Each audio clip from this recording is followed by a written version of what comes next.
में इस तरीके की भाषा का इस्तेमाल करेंगे तो स्वाभाविक है कि उनके कार्यकर्ता। और उसके बाद तो शैक्षणिक वातावरण चरवाहा विद्यालय में बदल दिया।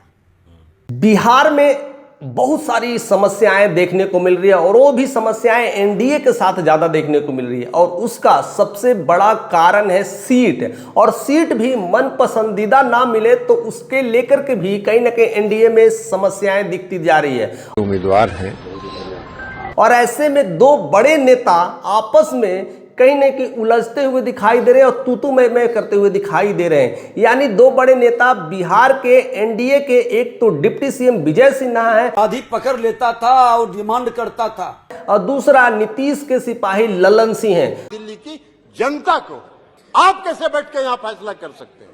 दोनों आपस में भिड़ते दिखाई दे रहे हैं। यानी एनडीए में भी अब बगावत की बू नजर आ रही है। बीजेपी और जेडीयू के नेता बगावत पर उतर चुके हैं और यह सीट सिर्फ एक ऐसी सीट है और उस सीट के लिए इतनी बगावत तो पूरे 243 सीटों में तो पता नहीं हाय तौबा फूट जाएगी। यानी लड़ाई तो तय है क्योंकि सिर्फ एक सीट की ऐसी हालत हो रही है। यानी वो सीट है लखीसराय की सीट। लखीसराय जिले से तो ऐसे तो है ही अपने डिप्टी सीएम, लेकिन उसमें भी कई सीट आती है।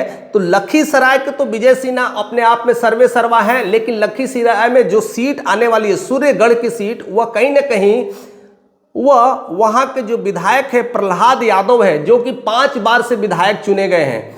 और ऐसे में प्रहलाद यादव एक यादव थे और कहीं ना कहीं आरजेडी के कैंडिडेट थे, लेकिन उसको बहला फुसला करके या जिस तरह से बातें करे जाए वो विजय सिन्हा उन्हें किसी न किसी तरह से, जब नीतीश कुमार जब बीजेपी में मिलने वाले थे, मर्ज होने वाले थे, तब शक्ति प्रदर्शन हुआ था। तो उस शक्ति प्रदर्शन में कुछ वैसे नेता को जो ऑलरेडी आरजेडी में था उसको बीजेपी में कन्वर्ट कराने की कोशिश की गई थी। और वही एक चेहरा, वही एक सीट है सूर्यगढ़ का चित्र, जो कि लखीसराय का आता है। लखीसराय के सूर्यगढ़ में का जो सीट है वहां का प्रहलाद यादव 5 बार से विधायक है और उस सीट को कहीं ना कहीं नीतीश के लिए जोड़ करके रखा गया था सीएम बनाने के लिए। लेकिन अब इलेक्शन का समय आ गया और उस सीट को लेकर के खींचातानी चल रही है और उस सीट को लेकर के कहीं ना कहीं विजय सिन्हा कहते हैं कि यह मेरा सीट है, यह हम अपने खाते से इसे बढ़ाएंगे, इसे लगाएंगे। और क्योंकि प्रहलाद कहीं ना कहीं यादव है, वह इस बात के लिए पूरी तरह से तैयार थे कि आने वाला समय भी हमें ही सीट मिला चाहिए।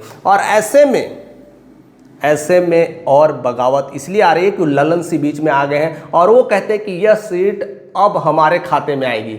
और ऐसे में यह एक लड़ाई जातिगत समीकरण में बन चुकी है। अब ऐसा इसलिए हो रहा है कि देखिए, ये यादव ठहरे, ललन सिंह भूमिहार है और वहां पर वो भूमिहार का दल को रिप्रेजेंट करने के लिए जा रहे हैं और वहां पर उनके जो जात भाई के जो लोग हैं कहीं ना कहीं वह सीट मांगने के लिए कहीं ना कहीं ललन सिंह से प्रयास कर रहे हैं, नीतीश कुमार से भी प्रयास कर रहे हैं।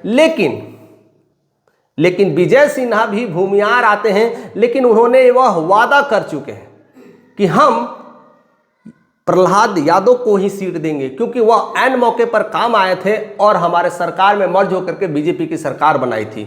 और ऐसे में यह दोनों भूमिहार की लड़ाई हो रही है, क्योंकि भूमिहार दोनों और वहां राज करे यादव, यह बर्दाश्त नहीं हो रहा है, इसलिए दोनों आपस में भिड़ चुके हैं और ऐसे में बगावत हो रही है। यानी एक जेडीयू के नेता और एक बीजेपी के नेता में बगावत हो रही है। सिर्फ दोस्त एक सीट के लिए हो रही है। पूरे 243 सीटों में ऐसे कई सारे बगावत के बूग आने शुरू हो चुके होंगे। कई सारे लोगों के ऐसे सीट होंगे जिसको लेकर के टेंशन बढ़ रहा है। हालांकि यह सीट अगर प्रहलाद यादव निर्दलीय भी लड़े तो भी जीत सकते हैं। ऐसे में बीजेपी के लिए भी खतरा हो सकता है, जेडीयू के लिए भी खतरा हो सकता है। और क्योंकि वहां पर भुटकटवा टीम भी तैयार होने वाला है तो बहुत कुछ मामला खराब होने की संभावना है। ऐसे में क्या कुछ होगा, क्योंकि अब एनडीए की जो खिचड़ी है, ऐसा समीकरण बैठ रहा है कि हम ज्यादा से ज्यादा सीट लाएं और उधर बीजेपी चाहती है कि हम ज्यादा से ज्यादा सीट लाएं, क्योंकि यहां पर तो सीट कंफर्म है।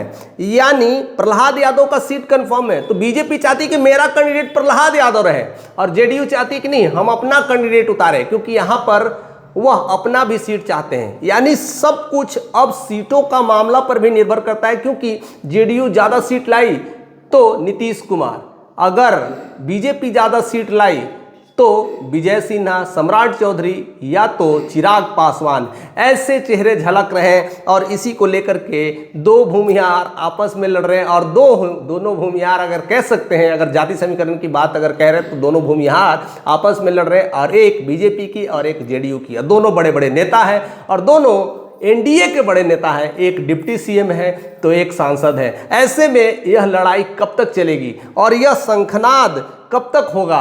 यह इसीलिए ऐसा हो रहा है क्योंकि सीट का बंटवारा को लेकर के यह तालमेल नहीं बैठ रहा है। क्या 243 सीट पर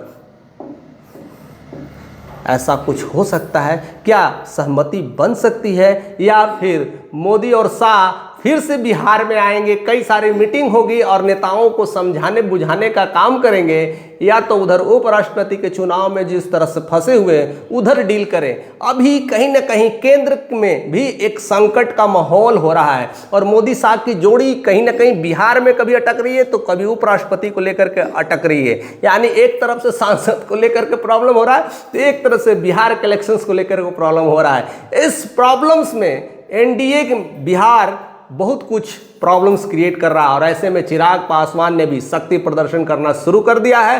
अब खेल बड़ा मजेदार होने वाला है दोस्तों, क्योंकि सिर्फ एक सीट पर ऐसा घमासान तो आने वाले सीट पर तो बड़ा युद्ध होने वाला है। उस युद्ध में जरूर आप शिरकत होइएगा और चैनल पे बने रहिए, क्योंकि इसी चैनल पर और सारे युद्ध दिखाएंगे, वो सारे तमाम झगड़े और सारे तमाम आपस में जिस तरह से बातें होगी, जिस तरह से तू मैं होगा, जिस सीट के लिए लड़ाइयाँ होगी, वो सब कुछ हम दिखाएंगे। लेकिन आप अपना भी राय देना मत भूलिएगा, क्योंकि आपका राय बहुत इंपॉर्टेंट होता है। हम उस चीज़ों को भी समझने की कोशिश करते हैं और जानने की कोशिश करते हैं कि लोग एक्चुअली में क्या चाहते हैं। तो अपना राय देना मत भूलिएगा और चैनल पे नए तो भी सब्सक्राइब करना भी मत भूलिएगा।